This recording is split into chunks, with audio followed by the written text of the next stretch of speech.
Evet, izliyorum ama bir tuhaflık var. Sanki görüntü atlıyor gibi. Görüntüleri bize gönderebilir misin, inceleyelim? Tamam, gönderirim ama dikkatli ol. Emin olmadan yayınlama sakın. Bana güvenmiyor musun? Elbette güveniyorum.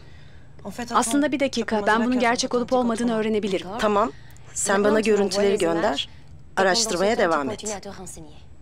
Anlaştık.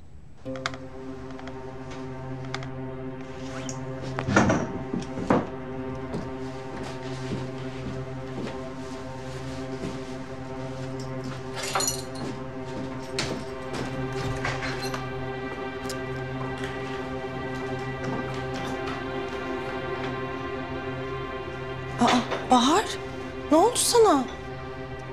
O da bizimleydi saldırı olan düğünde. Ama merak etme, iyi. Ay hay Allah ya. Ya ben de orada tam ne oldu onu öğrenmeye çalışıyorum. Anlattık ya. Anlamıyor musun? Ben gazeteciyim, öyle her şeye inanmam. Ayrıca bu arada senin o arkadaşının telefon numarası lazım bana ya. Verebilir misin? Hayır. Neden? Hoşlanmıyorum senden. Lütfen. Ya versene ya, niye inat ediyorsun? Cep telefonu olmaz ama. Tamam, fark etmez. Yaz. Tam söyle.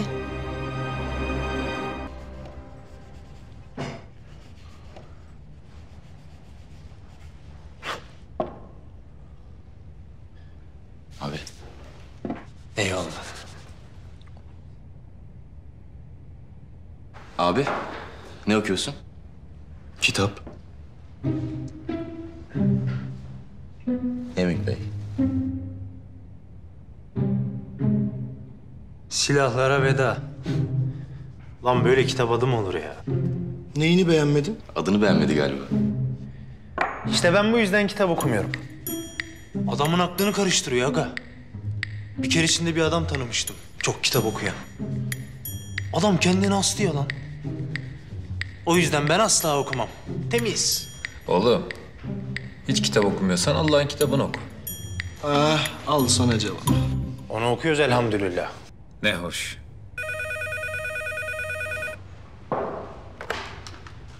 Uzman çavuş Feyzullah. Komutanım, Fethi Üst Çavuş'uma bir telefon var. Fethi abi sana.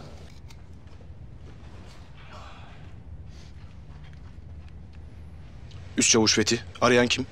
Eylem Mersiye diye biri komutanım. Eylem Mersiye mi?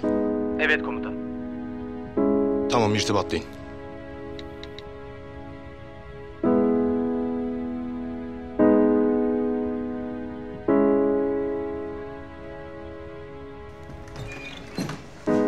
Selam, Eylem ben. Oldu, iyi geceler. Dur da kapama ya. Ne istiyorsun? Konuşmamız lazım. Düğünde olanlar hakkında. Konuşacak bir şey yok. Şerefsizin biri masumları öldürmüş. Vallahi ben bazı görüntüler izledim. Durum pek öyle değil gibi. Nasıl yani? Ne görüntüsü? Düğünden işte. Haberleri izle. Resmi açıklama yapıldı. Her şey söylendi zaten. Ben konuşamam. Ayrıca sen buranın telefonuna nereden ulaştın ya? Yavuz'dan aldım. Hadi iyi geceler, hadi.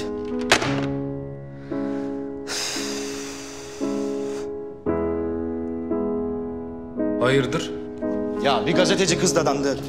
Değişik de bir tip. Eylem Mersiye. Marsilya doğumluymuş. Gazeteci, evet. Baba Fransız, annesi Türk. Abi, güzel de kızmış. Vay vay vay. Kara kara gözler. Ulan bizim avcıya bak. Uçu kanadından vurmuş vallahi. Hadi ya. Bakayım. Bakalım. Oo, güzel. Allah sahibine bağışlasın. Ver şunu ya. Yok ya, o kadar da değil. Burada iyi çıkmış. Havalı da bir şeye benziyor ama. Oğlum gebertirim seni ha. Sen komutanla dalga geçmeye utanmıyor musun lan? Ne dalgası abi ya? Mis gibi kız işte. Sen telefondan kıza mı yürüyorsun lan? Aşk olsun abi. Ben komutanımın sevgilisine yürüyecek adam mıyım? Lan ne sevgilisi, delirtme beni Allah Allah! Ya bu da bizde kafa buluyor ha. Yakışır yakışır. Hafız baba da size bir nikah çakar. 2 de şahit. Oh! Ben karışmam o işlere. 2 de çocuk. Biri erkek, biri kız. Yakışır komutanıma be. Erkeğin adında Mücahit koyarız ya lan. Yuh artık ya, yuh vallahi yuh ya. Yemin ediyorum korkulur sizden ya. Oha ya. Hayırlısı. Lan amma sinirlendi. Mücahit dedim diye mi acaba?